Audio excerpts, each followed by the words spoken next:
Hello, everyone. Thank you so much for joining us this evening. I'm Loretta Yarlow, Director of the University Museum of Contemporary Art, the UMCA, at the University of Massachusetts Amherst. It's a great pleasure to present this live chat in conjunction with the exhibition Artifacts at the End of a Decade from the collection of the UMCA. The exhibition's on view at the museum until April 30th.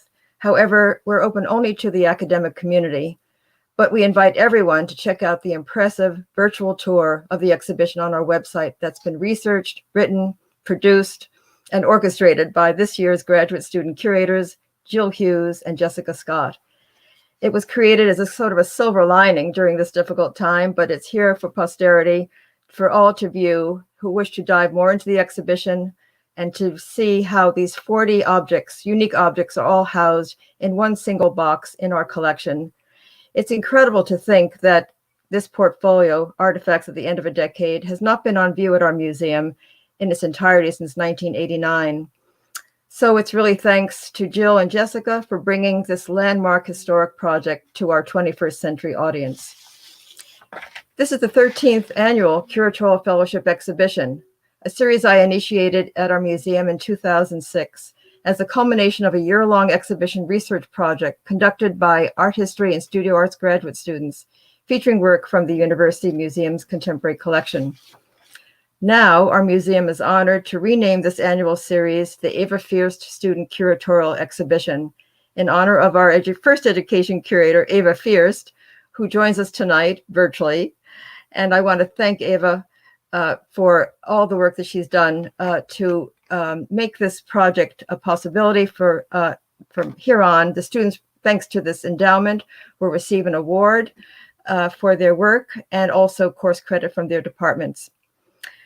So for over a decade, it was a great pleasure to work with Eva every day at the UMCA, and it's thanks to her and her untiring efforts that we were able to bring our education program to an entirely new level.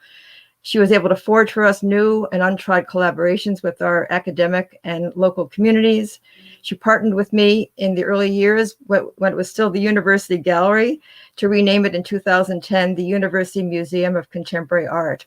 It became a full-fledged teaching museum, and now we're able to pass on to the torch has been passed on to our next education curator, current education curator, Amanda Herman, who continues this important work through her great pedagogical skill and her wisdom.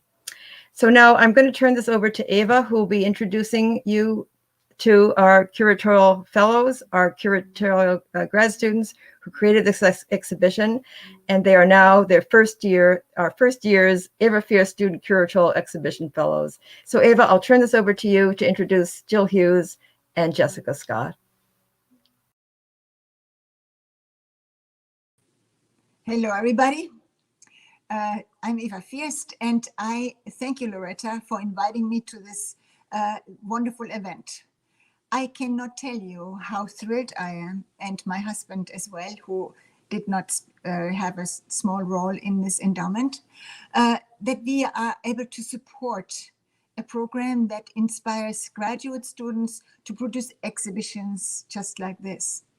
During my 13 years as education curator, I helped shape the fellowship program, and each year, one, mostly two, but sometimes even as many as 5 students worked together, collaborated, discussed, wrestled and honed a theme, and they worked around real life issues. Frequently especially when you're coming out of the art historical field, you see slides, any slides available in slide libraries that are all over the world, and you have an idea of how you would start an exhibition or curate a show, because you already have done some slideshows yourself. It's a completely different story when you are confronted with real life works, and you don't always have the choices that you would have in an unlimited library. So it is a lot of collaboration and discussion and creative thinking of how to make an exhibition successful. And collaboration is essential in the museum field. And the UMCA is uniquely positioned to be at that intersection of scholarship and curatorial work by creating a supportive and flexible environment. The Curatorial Fellowship Program has not only taught me the value of university museums, such as the UMCA, but has given me tremendous pleasure and the privilege to work with gifted students and future superstar curators and educators. And not only a few have gone on to some wonderful careers, and it was really due to the fellowship program. Interdisciplinary collaboration and educational reach has been the underlying theme of this exhibition as well. So it is my great pleasure to introduce to you Jill Hughes and Jessica Scott. Jill Hughes is coming out of the art history department, but she considers herself as an interdisciplinary scholar with literature and poetry as well as art history.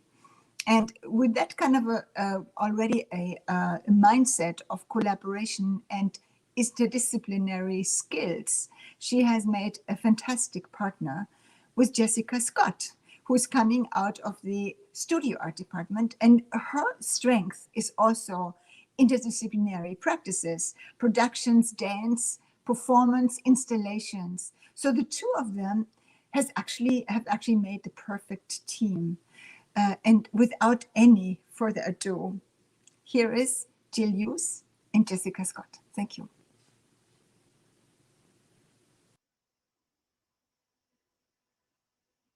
While we wait for Jessica to appear on screen, thank you so much for your wonderful introduction, Eva, and also Loretta. We're thrilled to be here.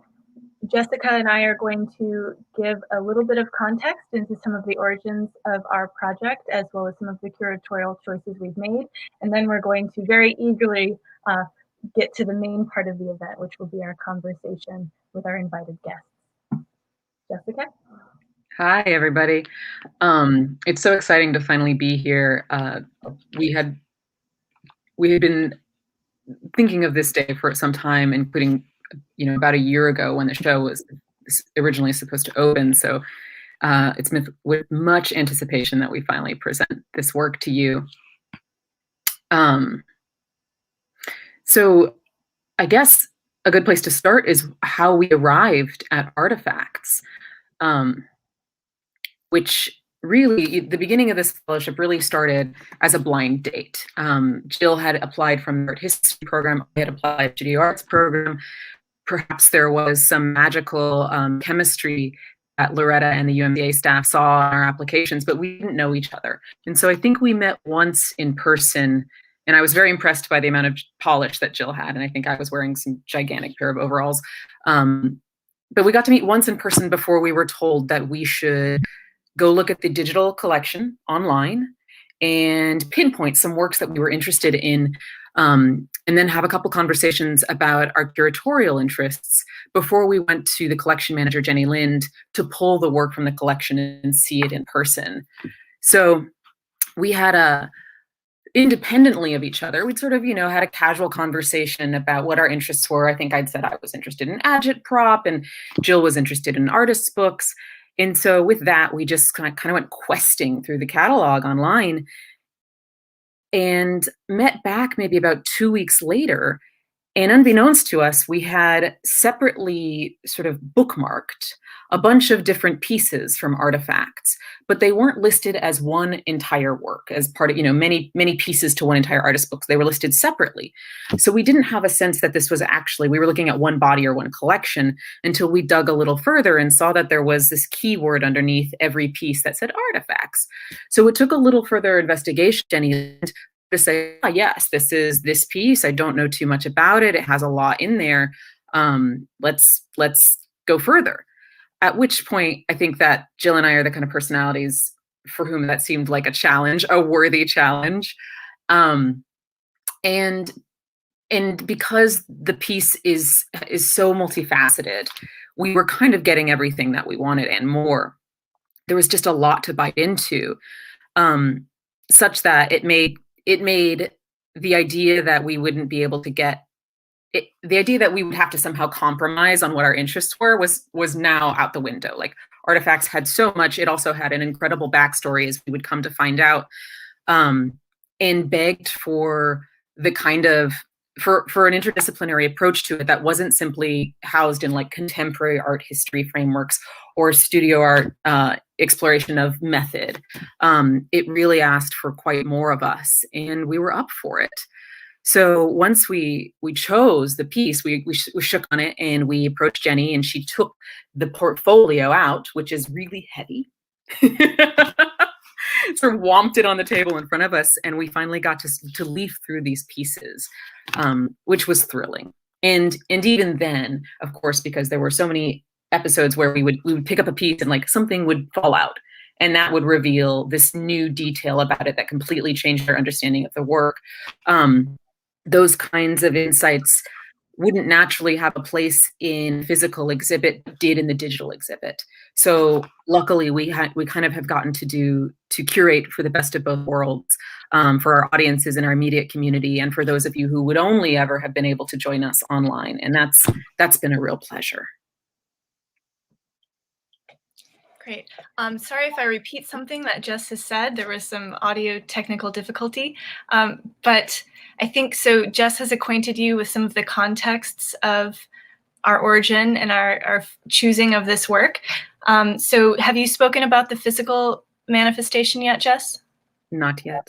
Okay, so let's get to that. So we have chosen our pieces, we've gotten to physically interact with them, and then we get to do the really fun part of translating our experiences along with the physical object and our own research about these artists into a physical exhibit. So I think, yep, you'll get to see some of those now. So you're looking at a picture of the portfolio, artist book, exhibition. It's many things, right?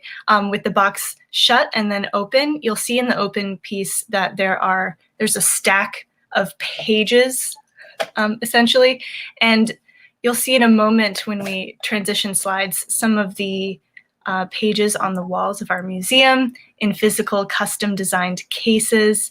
And in a moment, not yet, there will be a flip book. So, I wanted to call your attention to the open box mounted on that wall. That's a very deliberate choice. We wanted, if you were to be able to go to the physical exhibit, we wanted the entering of this small room to be sort of like entering the box, right? And the pages have escaped this box and are around you, surrounding you in the room. In a moment, we'll get to my favorite element. Just part of the thrill of getting to discover this piece is also getting to decompress it. And so, you read about it that there's 44 pieces in here, and that there's textile, there's ceramics, there's works on paper, there's media work, but it doesn't really hit you how much the original creators of artifacts have managed to put in here until you actually expand the bound box and sort of take everything else out and let it take up space and air and be appointed in a room. So that's what we've attempted to do here, is sort of give you that moment of like, the piece is breathing. Absolutely. And while of course there are things lost by not being able to enter the physical exhibit, there are things gained by being able to have a digital exhibit, right? But even in our digital exhibition of the piece, we wanted to include photos of the physical exhibition, because that is not only because we did the work of making the physical exhibition with the help of UMCA staff, but also because it makes more transparent some of the curatorial choices we were making in the exhibit, and just makes it clear to viewers that other choices could be made, as you can make in the digital exhibition, depending on how you engage with the work.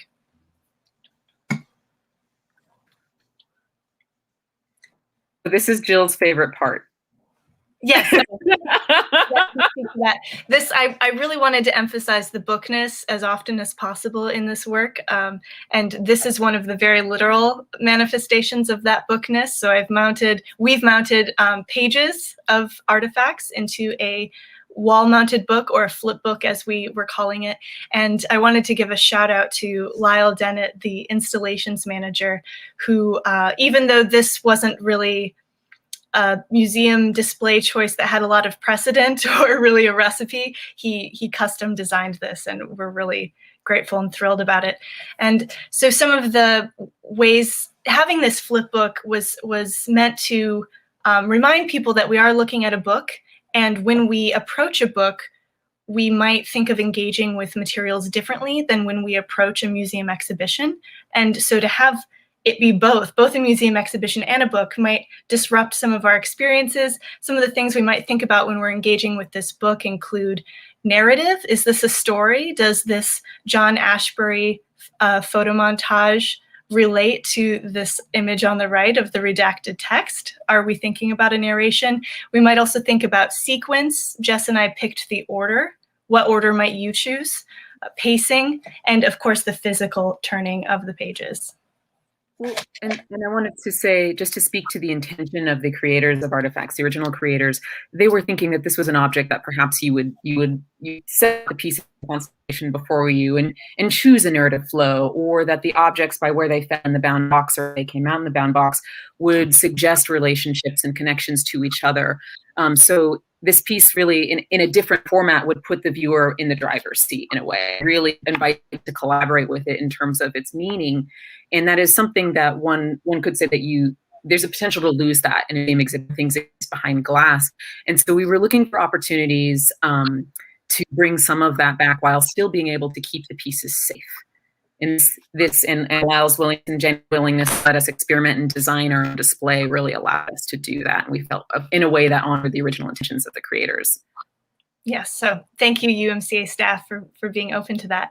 And I feel like that relates also to some of the strengths possible for a digital exhibition, which include that we can have the immediacy more easily of interviews with artists, which will probably be mentioned later. Our co-creators, Stephen and Carol. Stephen predominantly did some artist interviews with some of the artists who were originally featured in artifacts. And if you go to the digital exhibition, you can see clips of those. And hopefully that gives a different sense of immediacy as well, even when you're looking at a screen. So part of getting to look through all these materials and do historical research on who made them, why we think they made them. A really wonderful detail is the original, when Artifacts was originally published in 1981, it came with a really extensive catalog that had artist statements, which we've been able to include sometimes in the chat labels of the physical exhibit and in more detail in the digital exhibit. But as we're looking through and sort of trying to figure out the artist's intentions, why they put some works, I was reminded and spoke to Jill about a Hal Foster essay that I had just read in my seminar class as a first-year MFA. I believe it's called The Archival Turn, where he says that there's this implicit tension in the impulse to collect, which is to save something from an impending ruin, from being destroyed, and that proposes in a way for whoever is looking at the collection to spend time thinking about what isn't in the collection and what perhaps didn't make it or get saved. And so I think that's really a poignant point of tension in the piece as well, especially when we consider the 40 years that have passed since and what has happened. Right, we really loved that arc metaphor that Foster put forth.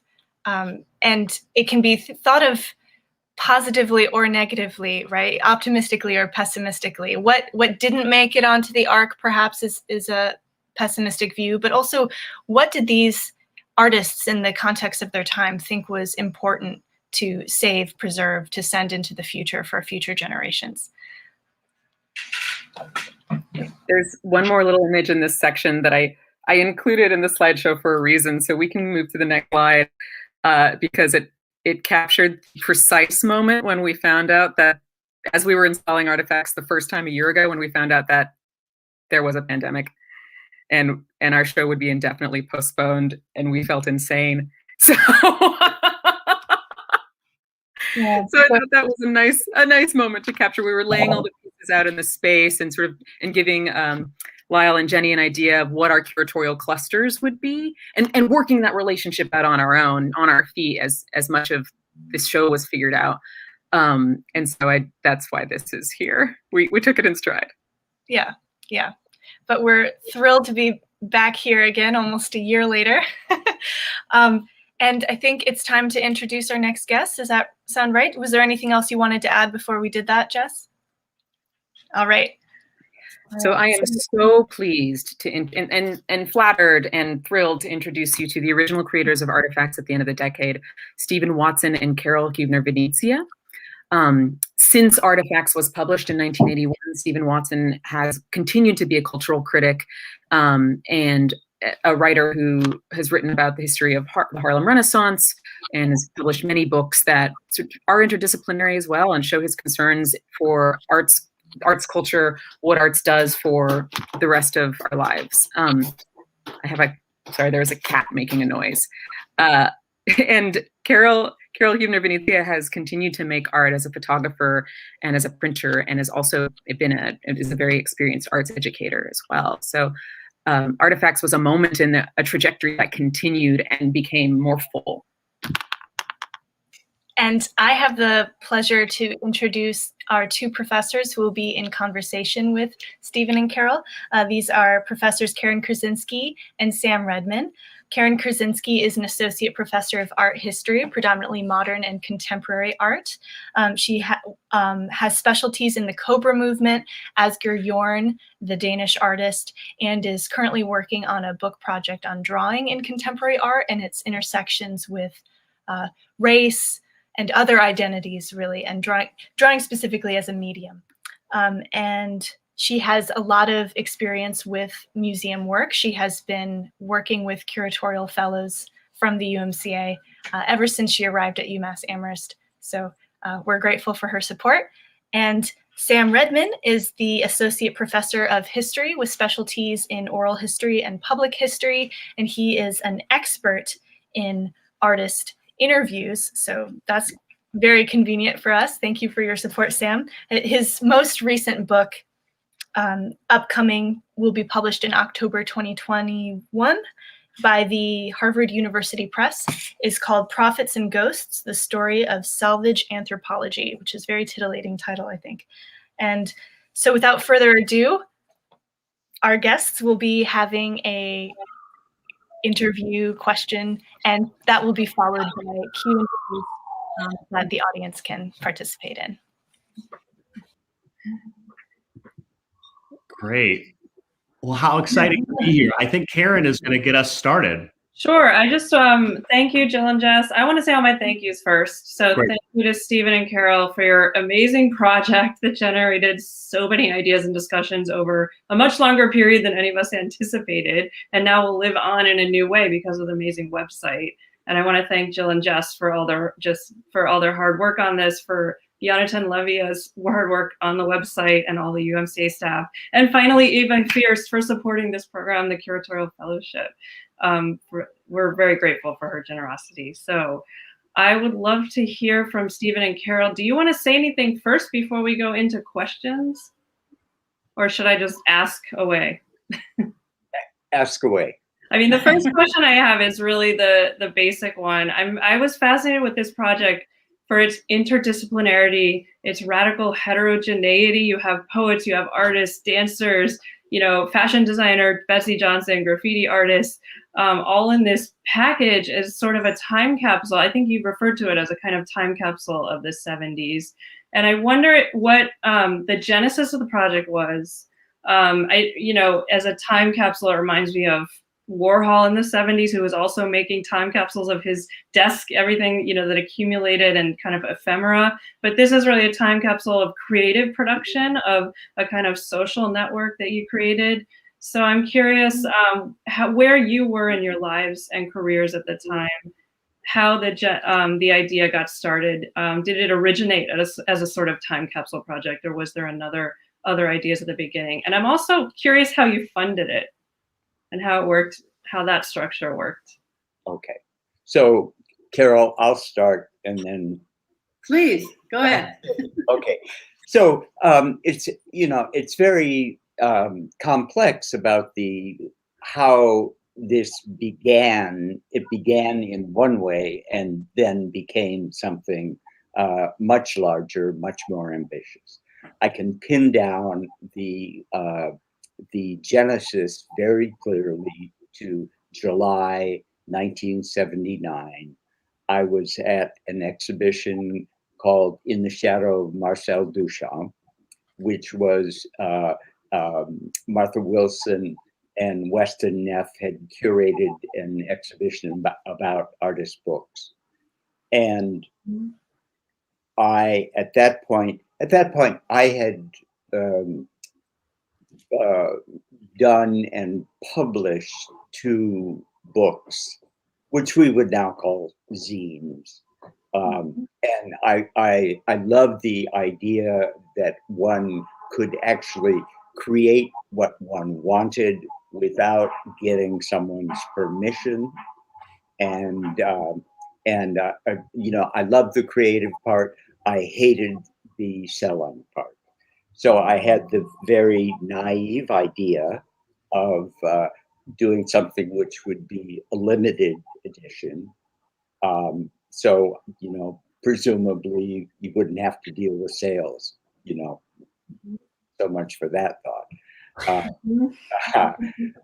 And, you know, Ava used the word intersection, and that, I think that's going to come up a lot. Me personally, I had been in New York for 3 years. In my relationship with the city, I was still very much in the in love period. And I'd also developed some of my networks. And so I was in somewhat of a position to be able to reach out to other people. And at this time, you know, was an intersection of dance, of fashion, of industrial design, craft materials seen within the art context, performance.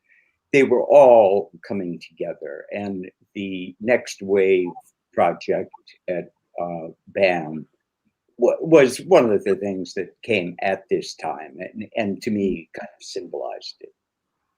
So the initial idea was very small. I imagined it would be Xerox, rubber stamp, offset photographs. But I introduced the idea that a page could be a Ziploc bag. And that introduced the idea of physicality. And, you know, that, you know, grew like Topsy. That, you know, that ultimately changed the whole thing. And it was at that point I reached out to Carol, who I'd known for 8 years and liked immensely. But it wasn't only that I liked her. I knew that she had skills that I did not have, that she knew how to print. She also shared a real interest in artist books. And so I reached out, and that began the beginning of the small collaboration that led to the big collaboration with all these artists. So Carol, why don't you take it from there a little bit? Well, I remember that one of the first ways that you described the project was based on this very simple Xerox book called the Xerox book that had been published in 1968. And that's how we thought of it, is, oh, we'll do this really cheap thing that we can do lots of them. And, you know, it wasn't really, we weren't thinking about money. You know, in a way, the art world wasn't thinking about money in that little moment before the 80s. You know, it was more, let's make art, let's do something. And I had just moved to Tribeca from the West Coast, where I knew Stephen from. And I had worked for a small town newspaper in California, and he ran a printing press. And so I had gotten interested in printing and actually published a little book on that printing press. And so when I went to graduate school in RIT, Rochester Institute of Technology, I was doing photography, but there's a huge printing plant there, and I learned how to run a Heidelberg press. And then in turn, as happens in your life, I got hired at William Patterson College right out of graduate school because they had a press and wanted me to teach photography, and I had those two skills. So I was doing printing for them, and shared all this with Stephen, who was my friend.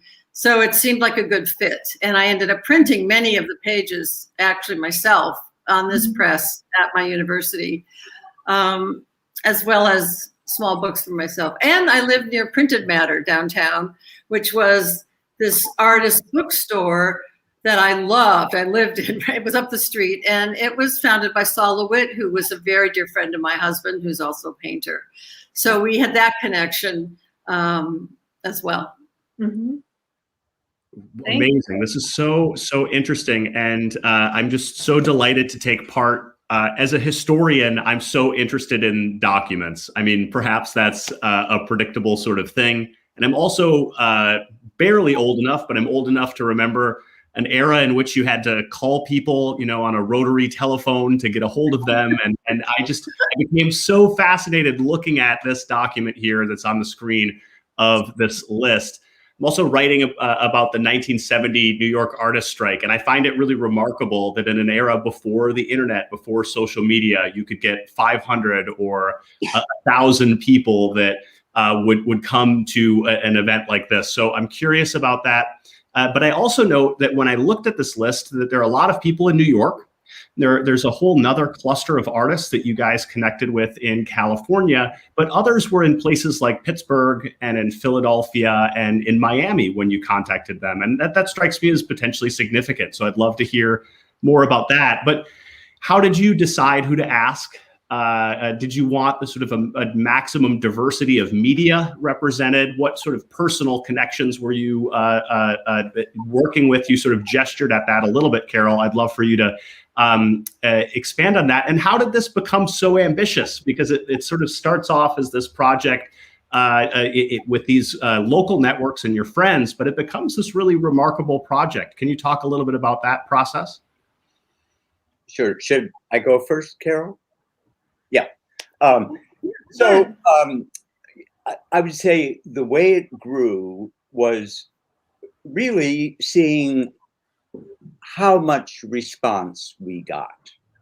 And instead of saying, oh, we can't do that, we decided to ride the wave and really go as big as we could.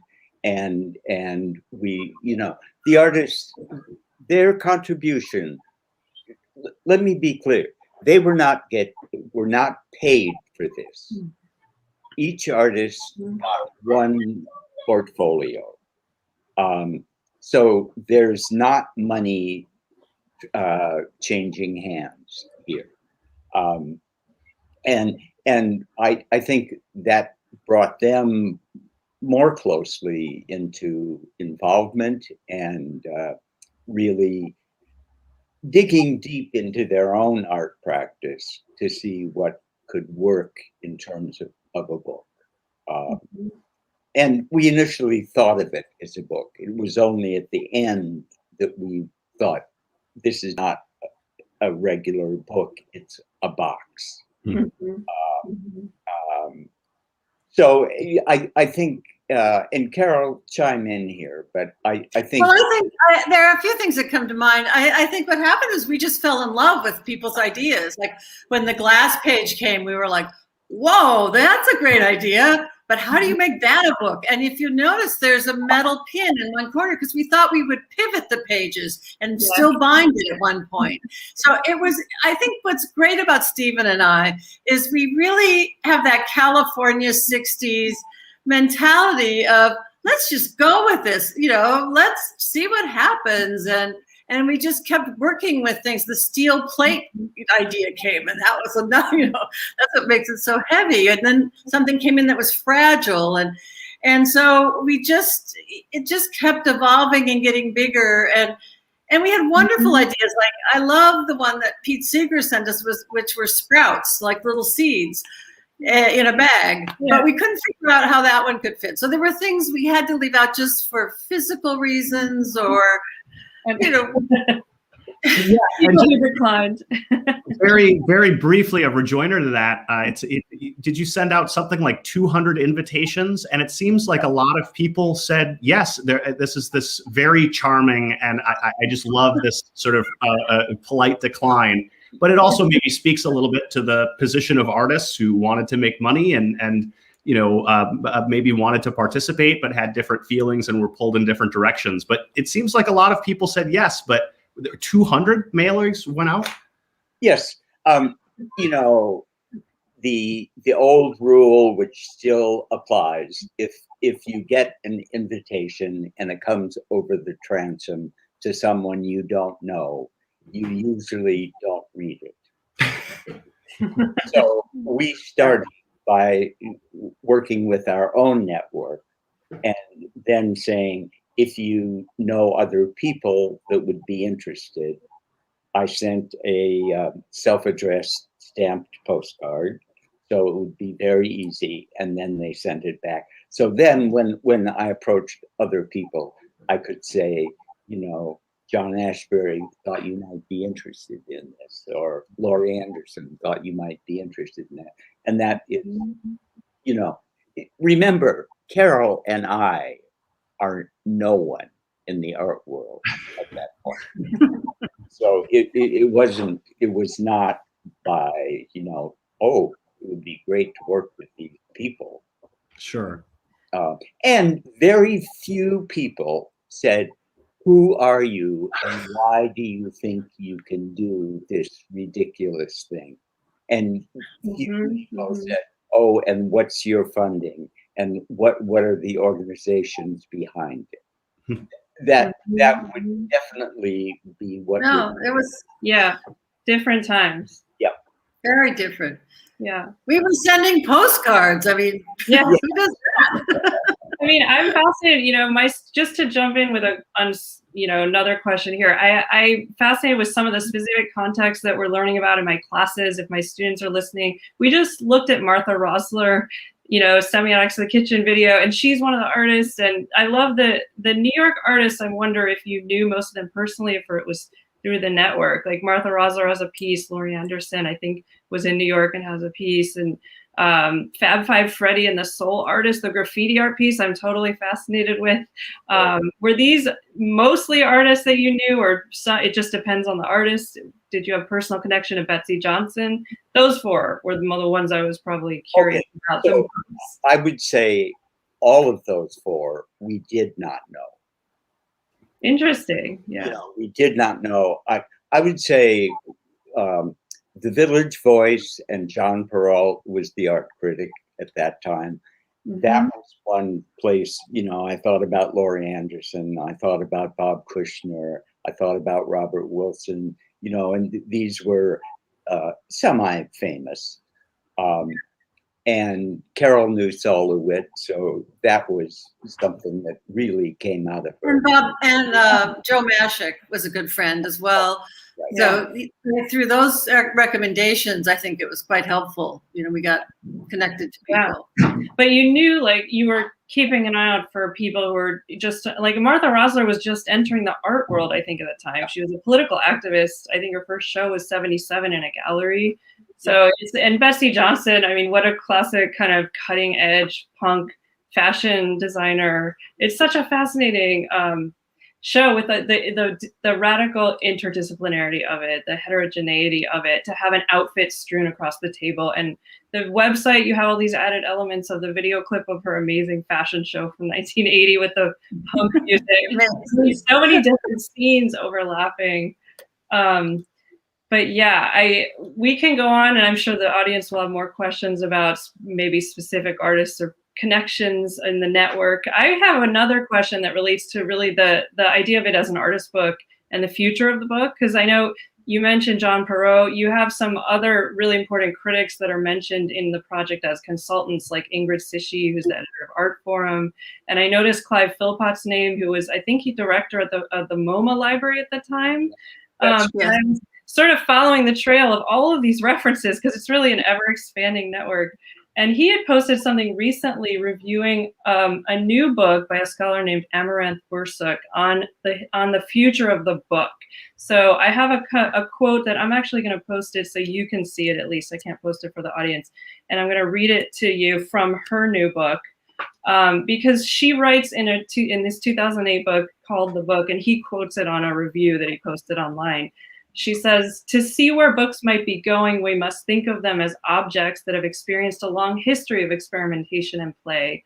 Rather than bemoaning the death of books or creating a dichotomy between print and digital media, this guide points to continuities, positioning the book as a changing technology and highlighting the way artists in the 20th and 21st centuries have pushed us, artists including yourself, to rethink and redefine the book. So I'm just curious to hear your further thoughts on how Artifacts expands definitions of the book and relates to more contemporary developments like digital interpretations of the book that have emerged since. Is the website that Jill and Jess created part of this book? You know, is that another iteration of this book? And in what ways did it anticipate some of those new media practices? Okay. Well, first of all, I would say the big thing that Artifacts did was accentuate the physicality and the sheer weight and materiality of what could be a book. It was not reproductions of things, it was the things themselves that could be part of a book. I think it's very interesting, you know, to see the digital catalog that Jill and Jessica did, because it expands that.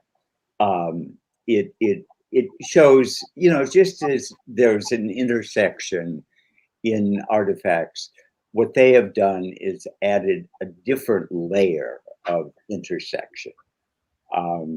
And maybe either now or later, I can talk about the interviews, because that I felt interviewing the artists with what was now a perfectly economic means of production by videotaping interviews that both spoke to our current time. And it was a great way to add their thoughts looking back 40 years ago and capturing in some way for future audiences what that moment was. Because many people, you know, that will see this now and certainly in the future will have no idea what's Max's Kansas City, what's Lycra, what is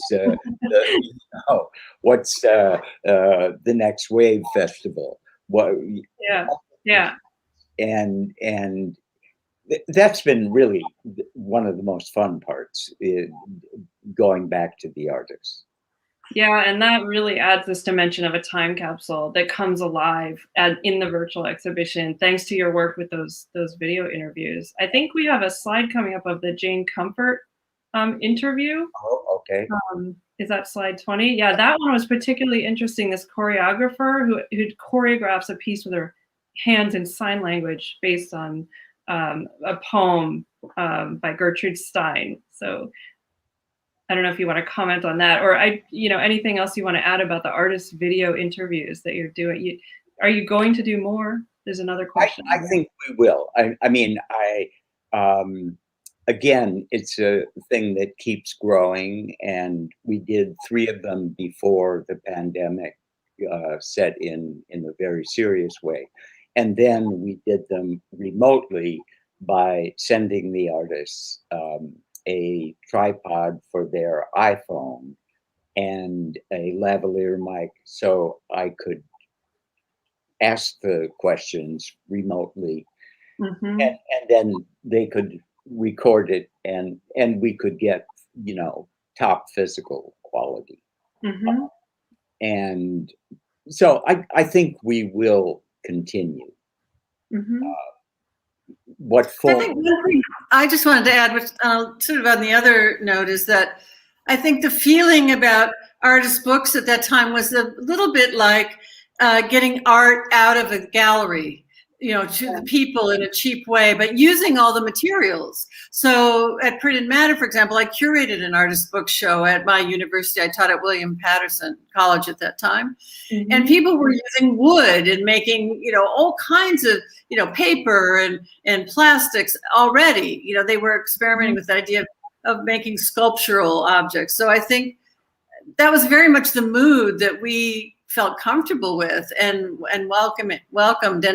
And I can see that happening again. I think people experimenting with older processes and bringing them back. In a way, Xerox was new then, but now people are doing, for example, in photography, older processes and bringing them in. Carol, if I may, I want to pick up on that thread and take it in just a little bit of a different direction, because when Karen and I were talking, one of the things we were musing on a little bit is the relationship of this project to the art market. There's one of the sort of criticisms recently is that we've witnessed a transition going from the art scene to the art market. I think probably other theorists like Veblen would say things like, well, we've actually always had an art market, or we've had an art market for more than 100 years.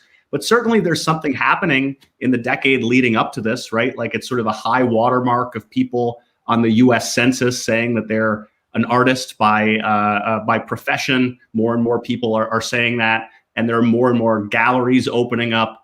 But I wonder in what way this is a response to that, or you think of this as either something that is kind of resisting the art market. Do you want to speak to that, Carol?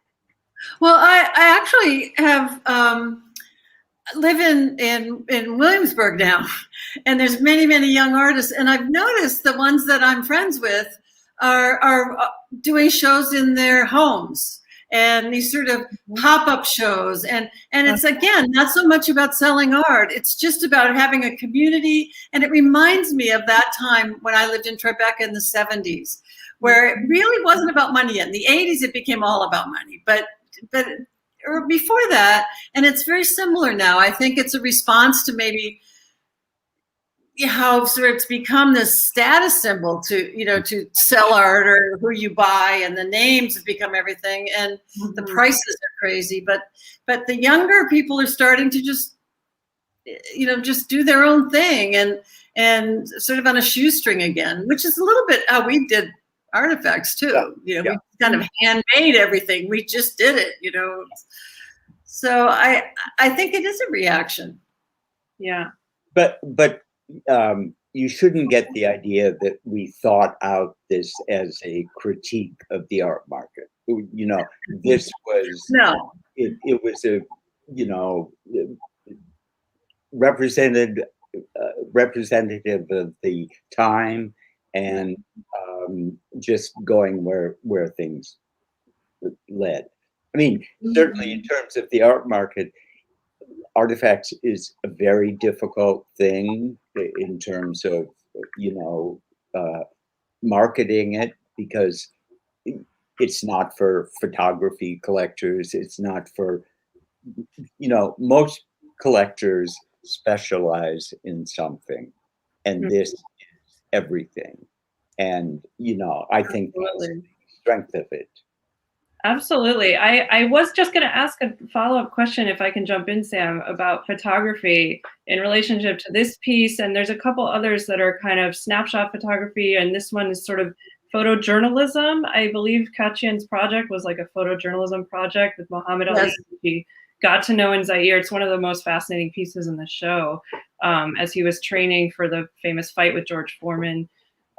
So yeah, is photography does that have a privileged place in this discussion? Because it's a medium that moves between high and low very easily. It's ubiquitous, especially today, but even in those days, it defined a lot of the artist books, the explosion of artist books that started in the 60s with people like Ed Ruscha and the photo books, and then all the conceptual artists' use of photography and text and those two things. So do you have any thoughts about this piece or any of the other photo pieces, particularly in the project?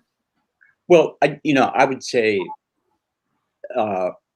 there's different forms of photography, and one of them is the Xerox pages. And we included 2 color Xerox, 3 color Xerox pages, and that was a kind of new version of photography.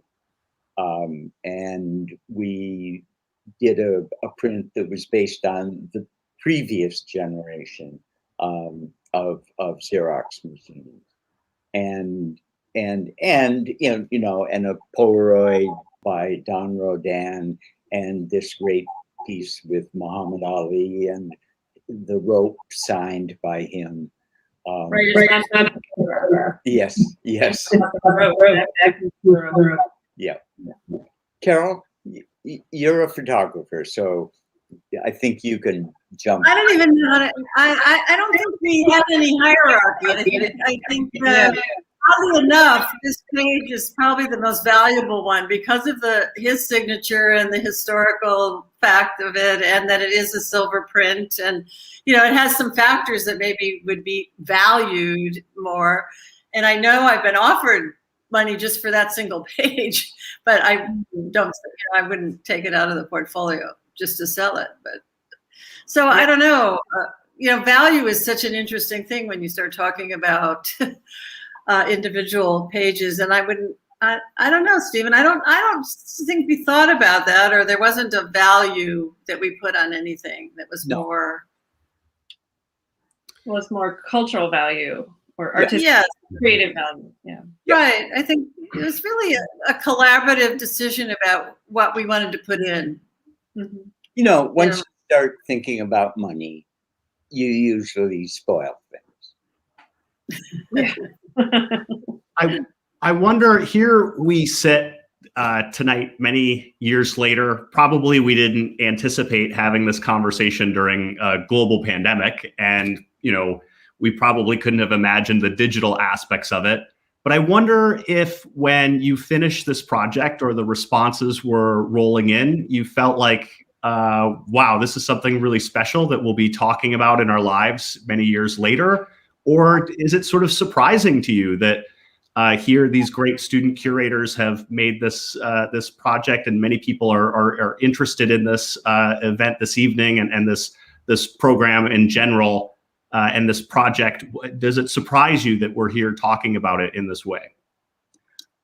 Well, I always thought this would become more interesting as time went on. Suddenly what seemed so disparate, they now like, oh, this is so late 70s. And that's a funny and interesting idea.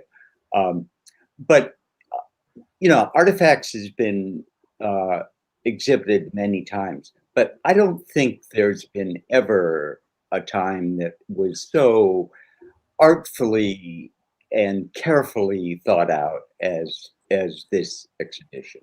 And I find it thrilling.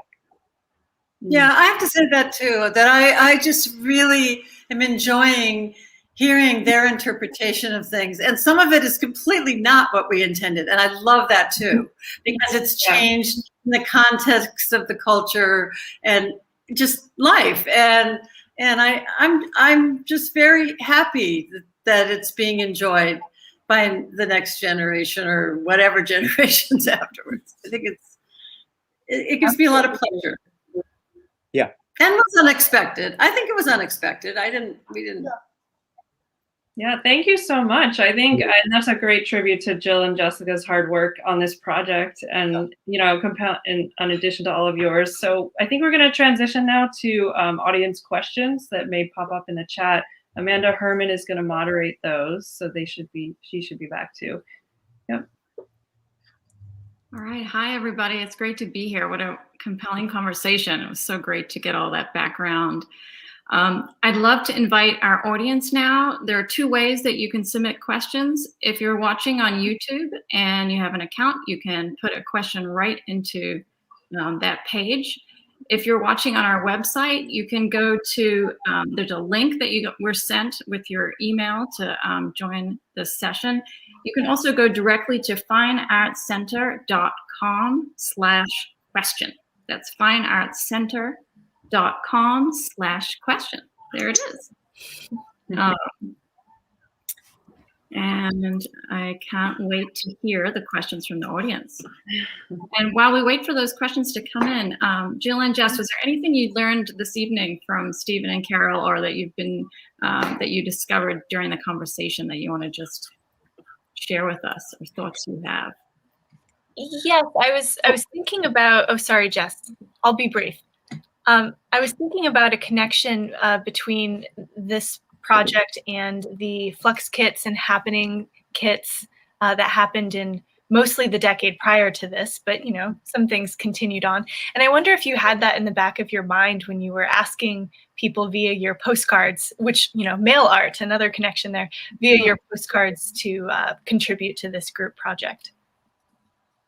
I was certainly aware of the Flux kits. I didn't know at that point how historically important they were. And I knew about Andy Warhol's Aspen box.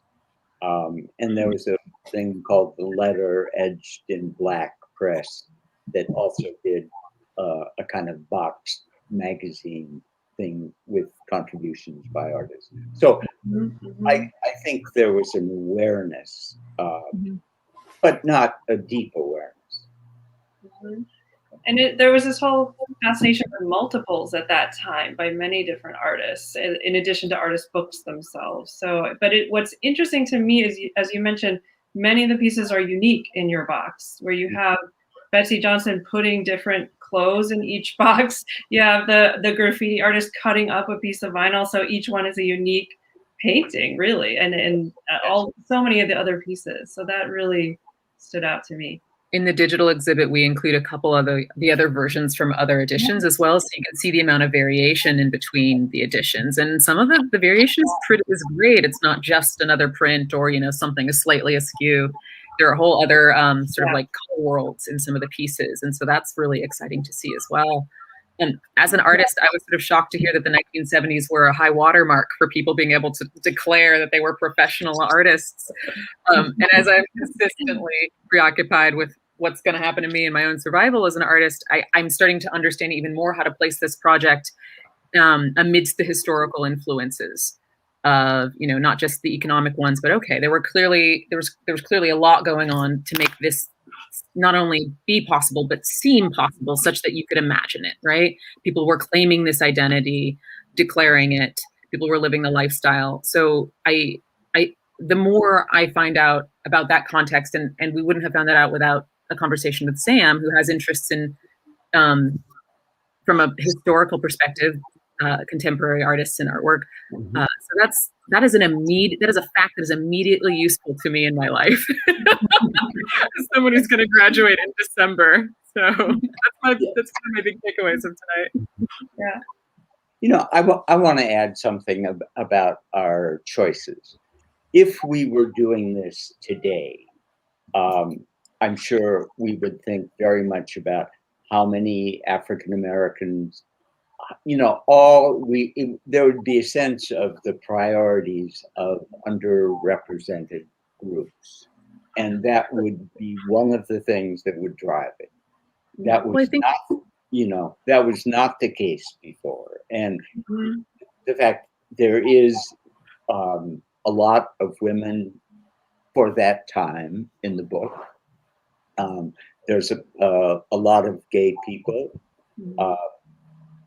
But that was not about trying to get women or get, it really reflected the people we knew and our interests. Well, that's how this artwork has become a real tool for looking at the time in which it was made for me, is especially the method of the invitation sort of being passed along in this chain letter way, is it illuminated a network and created a network while it was illuminating relationships that tell us so much about who these communities were.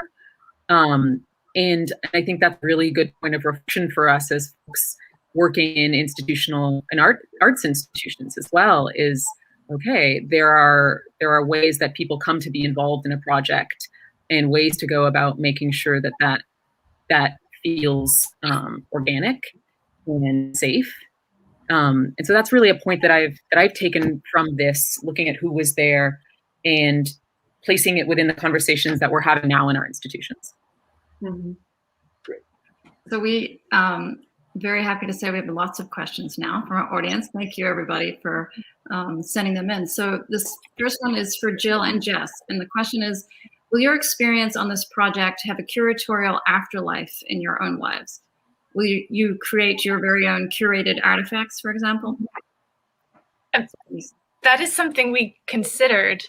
In fact, in a non-COVID world, we had tossed around the idea of having a class that we would co-teach, in which the primary project would be students sort of proposing their own artifacts at the end of our decade. Since this was very timely, we started this project in 2019. But in terms of what comes next, maybe I'm thinking about it. What do you think, Jess? I'd love to work with you. Oh my goodness. We have these high points where like text Jill at 3 a.m. where I'm like, we should perform artifacts, and then a deadline will pass and we're exhausted. So I think, I think that we continue to be super inspired by the project, and one of the great gifts of it is my relationship with Jill, who I'd love to keep working with as well. So just leave your phone on, I guess. Yeah, we're getting lots of comments of people wanting to see an Artifacts 2020. So I think if you end up going in that direction, you'll have a great audience following you. I think it's a really good moment for it. Yeah. Yeah, definitely. It's not up to us. It's up to whoever wants to participate. So holler. Yeah. So this next question is connected in some ways to thinking about, for both Carol and Stephen, which pieces or piece do you think are most relevant to our current times in terms of the... Wow. Oh. Well, one that strikes me is Michelle Stewart's piece, which is about how mankind is inhabiting Earth and what we are doing to Earth. The whole environmental thing, which is such a focal point right now. She was thinking about that a long time, 40 years ago, and created this kind of amazing piece. Also, Wenda van Wiese created a piece that was also related to that idea. But I love Michelle Stewart. Mm-hmm. It's something that stood out to us in the physical exhibit too, was especially reading the artist statements where people are starting to use plastics for the first time, and they're really talking about how excited they are about this new material and for its archivalness. It's going to last so long. And we're clearly at a very different place in the plastics conversation now, which some of the artists were hinting at already, like you said, Wenda van Wiese and Michelle Stewart, and then there's this other part of them who were just innovating. Yeah. Well, one thing that was interesting in getting the boxes out of storage when there was this new interest in going through them was discovering that pages were killing other pages. Things were getting stuck to each other, and so we sort of had to bring it back, bring our intelligence in how to fix everything and save it and keep it better, I think you covered that really well when you talked about separating the James Hong out of the plastic, the rubber out of the plastic. So that was sort of something that struck me as being very contemporary, sort of awareness. It's kind of when, people stopped using lead and paint, it's a similar thing that we sort of have to protect ourselves as we know more about the environment and materials. It was just interesting to me in revisiting artifacts in that way. Yeah. That Dan Daly piece at the beginning is so fascinating. That glass piece that has this almost like a reverse ziggurat piece. I'm thinking of it in this discussion of the long range of time and materials, not only because the glass piece is so unique as you said, in an artist book or project like this, but it reminds me of like Le Corbusier's project for this Mondanium in the early 20th century, which was supposed to be the vault of all knowledge. It was supposed to be like the world museum.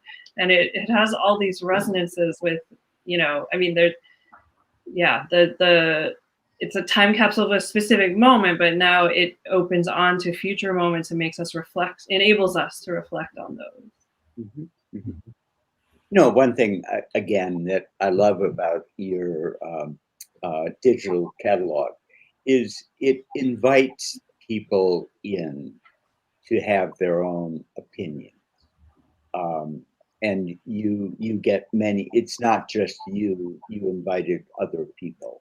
And, you know, the awareness that these pieces will have entirely different meanings to younger generations than I love that too. they did when they were created. And that's another reason I love the idea of doing the interviews, which, by the way, were wonderfully edited by my colleague, William Markarian Martin. I just want to give him a little plug. Great. Well, that's a great segue to the next question. I think there's some, would love to hear from Jill and Jesse a little bit how you did conceive that digital exhibition. And in some ways you did, you know, double duty. In some ways you curated in two very different spaces. And I think that's interesting to think about those two. But could you speak briefly about kind of your hopes and dreams for the digital exhibition and how that differs from what happened in the kind of exploded box version in the gallery? Sure. I think that I had, when it was still going to just be the physical exhibit, I had dreams of writing an audio tour, of sort of expanding some of the components of it to be a little more accessible. And then it became this opportunity to write about things that I wanted to write about the piece that would have no natural place in the physical exhibit.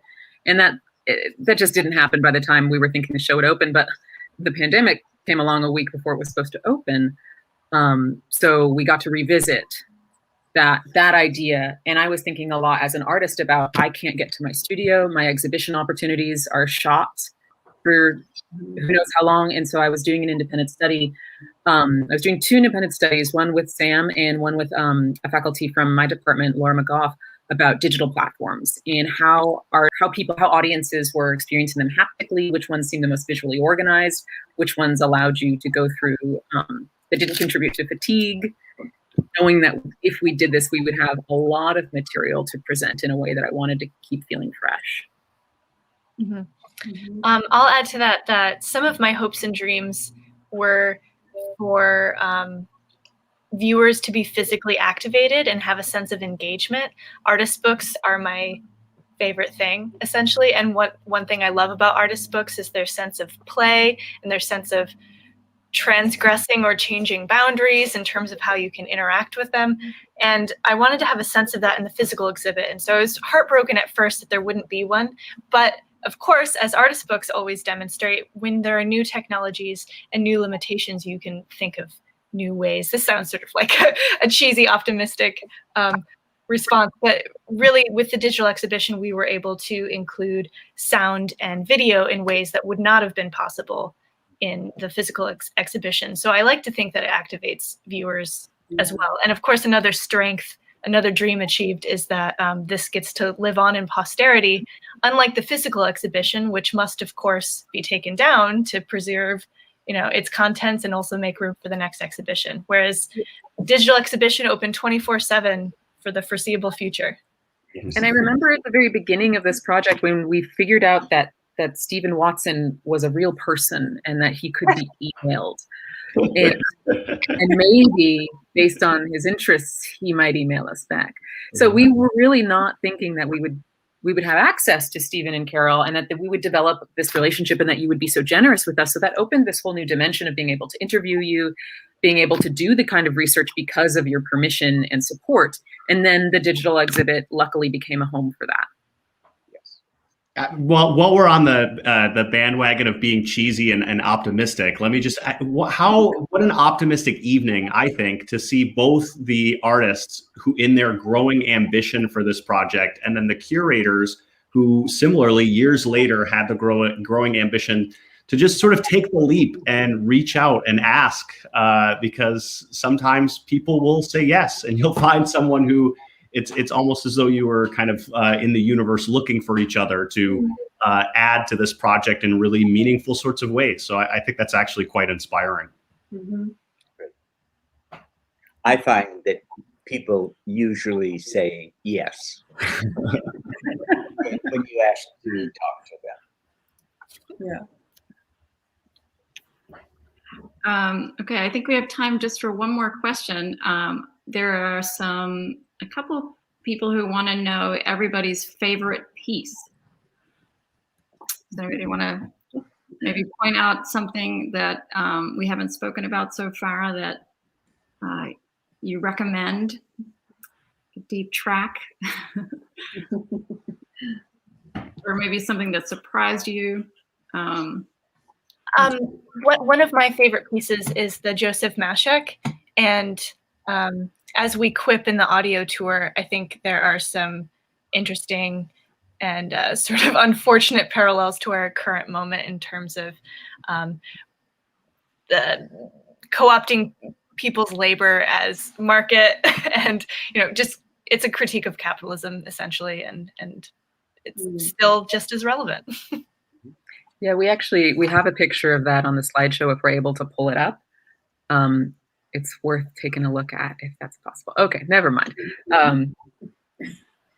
My favorite piece is one by Jimmy DeSana, and it's this really romantic profile of this 1970s highway patrolman cop, and he's sort of kneeling, and so he's got this almost Prince Charming body language, and there's this pink whoosh of breath coming out of him, and I find it just such a queer juxtaposition of mood and icon between the cop and that role for us now and then, and the tones that the picture is awash in, and so it tickles me. Great. Well, any last thoughts before we wrap it up for this evening? Well, I'll throw in another favorite, which is the graffiti page.